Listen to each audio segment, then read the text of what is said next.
I don't feel like a lot of people come around in your life and are this significant and this important.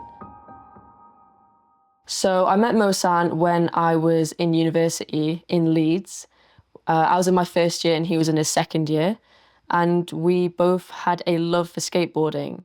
She was a single mother in the 60s, raising 3 kids and battling depression for her entire life. And she was always so angry at the world because of that. But she's never resented me for not having those struggles, which to me is kind of the meaning of strength. We were just skateboarding and I couldn't keep up with his skill and his speed. I yelled out to him because he was quite far ahead of me, and I was like, Mo, I can't keep up. I just can't. My legs are so tiny compared to yours. And he just like turned around and looked at me and was like, push harder. I take her to her doctor's appointments, and last year she had to have transfusions. So I sat with her for like 4 hours, a couple days, and we just talked. When I was a kid, I always loved her, and she was always my grandma and a good grandma, but we were never really close. It didn't matter about my physical ability. It was all about the belief that I could actually push harder and go faster, and the fact he also believed in me to do that. That was, I think, the first time that I really felt connected to her. She told me about her life, and I told her about mine, and she gave me advice. Like, she truly listened to me.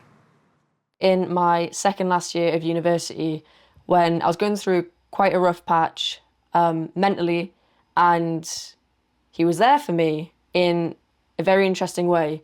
He lives in Hong Kong, and he just said to me, yo, Georgia, I'm going to take you out to Hong Kong and show you this wild world. She told me all these stories that I wasn't expecting from her, because she just tells me things that she doesn't tell my mom or the rest of my family.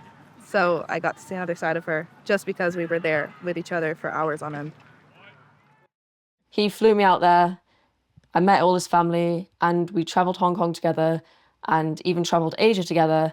I'm going to school in Montreal, so it will be hard not to see her. She's getting older, so I'm also worried about losing her while I'm out of the city. He showed me his world that he's came from. I think we're at this point in our relationship that I'm very comfortable with having distance from her and coming back. And I know that if something did happen while I was gone, there aren't really any loose ends in our relationship that I'm worried about.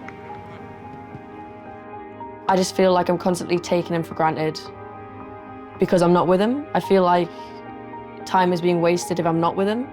But then I also have to realize that we're all living our independent lives and we're all growing up, but in our own way.